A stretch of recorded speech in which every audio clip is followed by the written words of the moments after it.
Hi, welcome to Armstrong Farm, home of Eat Your Yard Jacks, and today we're talking about one of my all-time favorite, blueberries.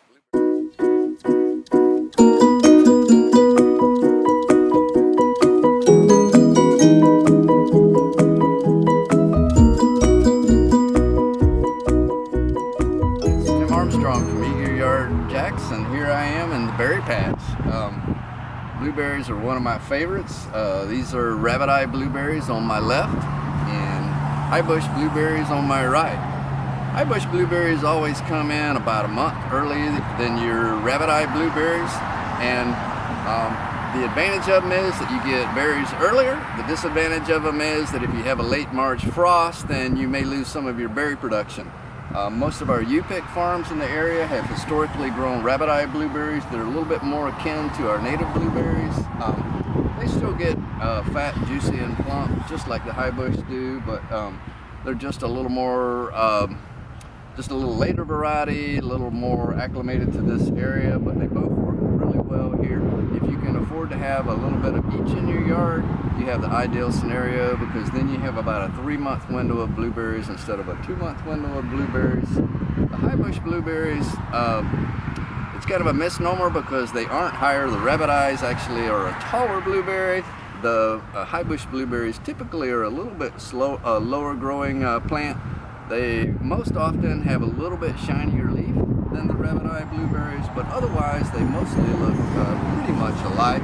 You can see that the leaf on the high bush is a little bit shinier, and the rabbit eye is a little bit flatter.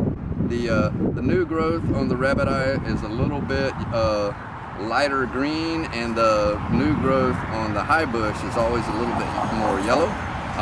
So if you're trying to figure out which varieties you have, that may be a little bit of a hint for you. In just a few minutes, we're going to have a little planting demonstration, and I'm going to talk to you about how you can plant your blueberries to get the most success out of your blueberries. Blueberries are a native in the North Florida area, so they're a good pick for folks. The berries that we're sitting in right now are rabbit eye blueberries. This is early March and the first week of March, and the berries are swelling up. Some of the flowers are starting to bloom now. And so rabbit eye blueberries are a little bit later than your high bush blueberries, which we'll see a little bit later on.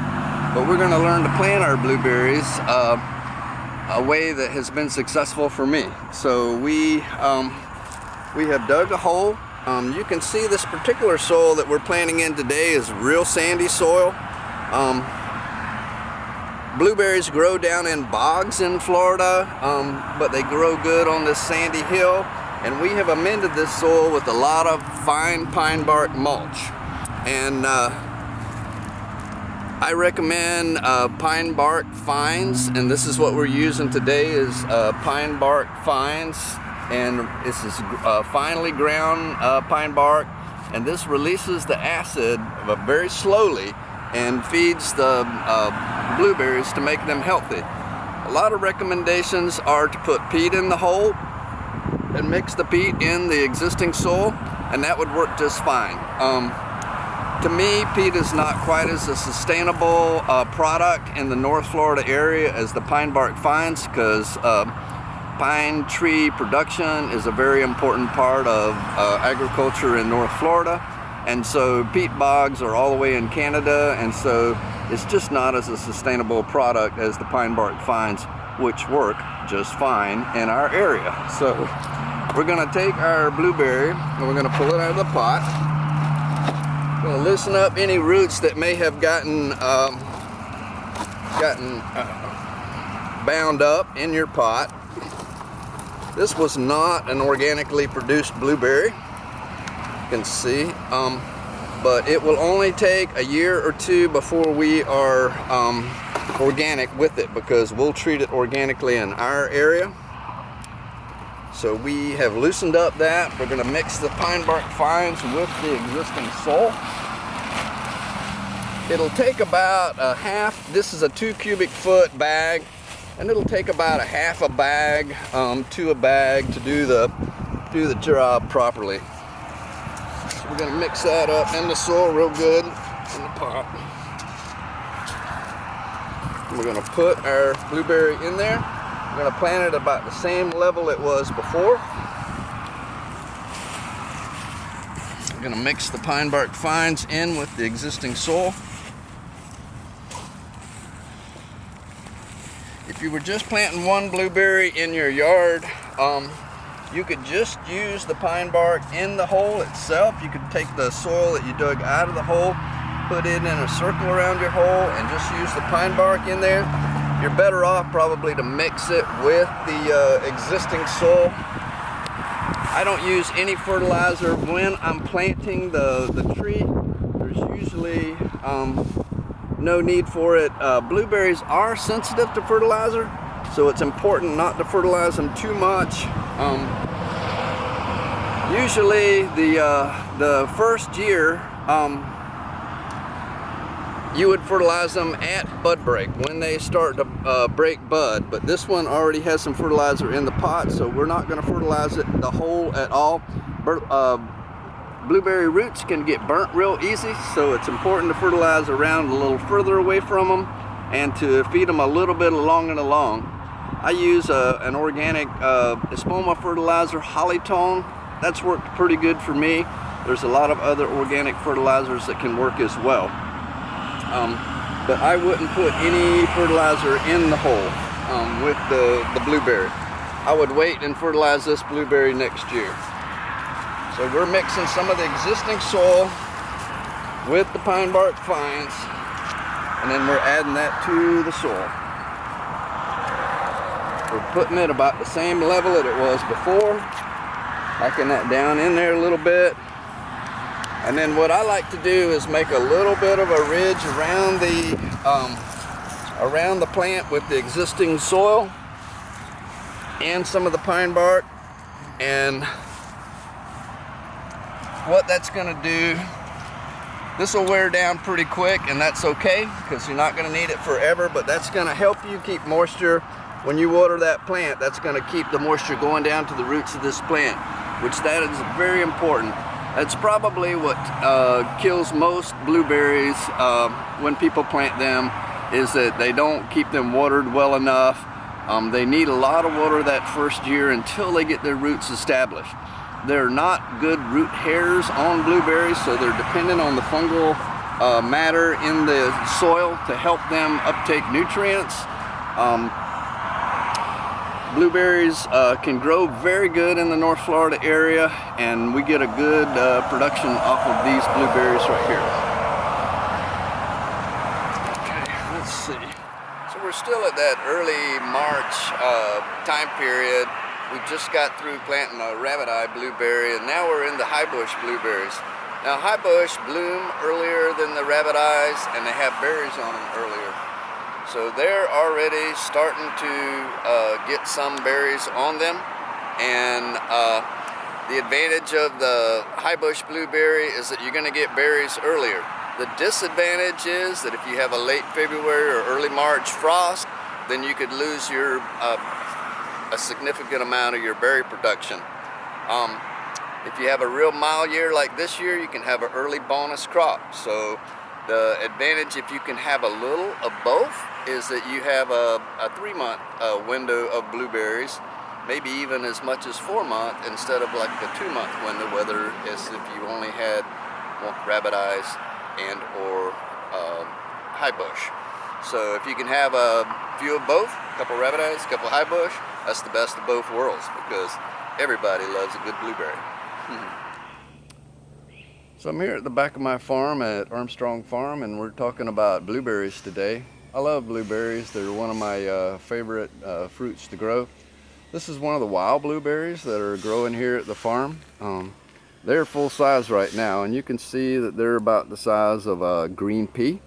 They'll turn dark on the tree at that size. I've actually been eating some off this tree. I don't see any quite ready to eat right now. This one here is just about ready, but you'll see they'll darken up into a nice nice berry. This one will be a little tart. But blueberries are native. These could have been some early introduced blueberries. Blueberries came out of the woods and were cultivated by people who were trying to get bigger, sweeter berries. In the early 2030s, they really got into trying to modernize blueberries and started doing a lot of work on cultivating blueberries, and that's where we get the big sweet berries that we're used to seeing today. So there are a lot of old patches of blueberries, and I feel like that this woods at my farm might be one of these old patches. But there's a lot of different berries in the woods out here. Blueberries, huckleberries, wild blueberries. These may be cultivated blueberries, but you'll see that all over the southeastern United States. So we were talking about wild blueberries, and so here's another wild blueberry. This is a Darwani blueberry. It's often sold as a native blueberry in this area.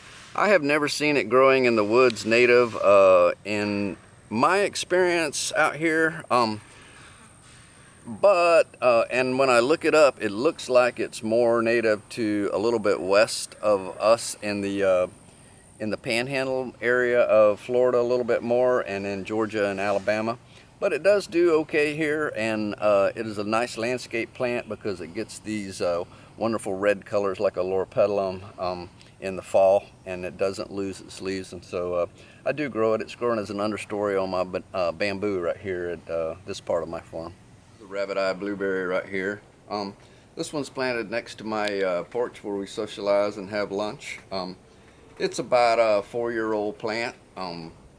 Rabbit eyes can get about 10 foot tall. People often ask me about trimming rabbit eyes. So after fruit production, around August, September, take about 25% of the plant down.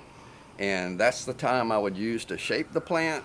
And then on that new growth, you're going to see a lot of your berry production the following year.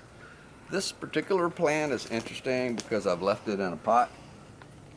And a lot of people have trouble growing blueberries. This might be an option for you.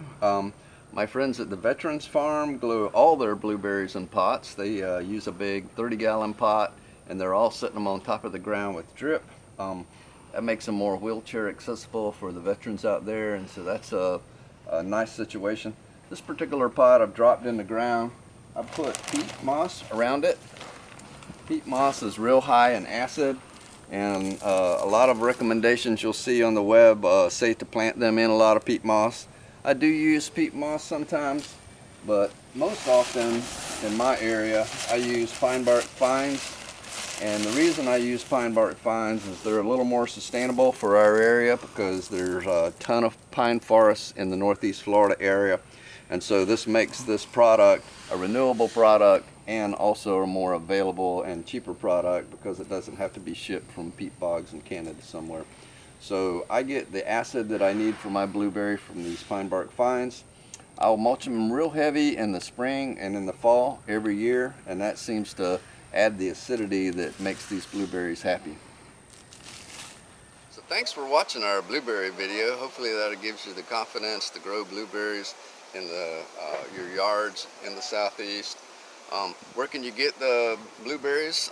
We sell them at Eat Your Yard Jack's on Moncrief Road. Also on our farmers market at 3rd in Florida, and Neptune Beach at Jarboe Park, the beach's green market. And these are 2 to 3-year-old plants and 3 to 4-year-old plants. They're well established in a pot and should do well for you guys.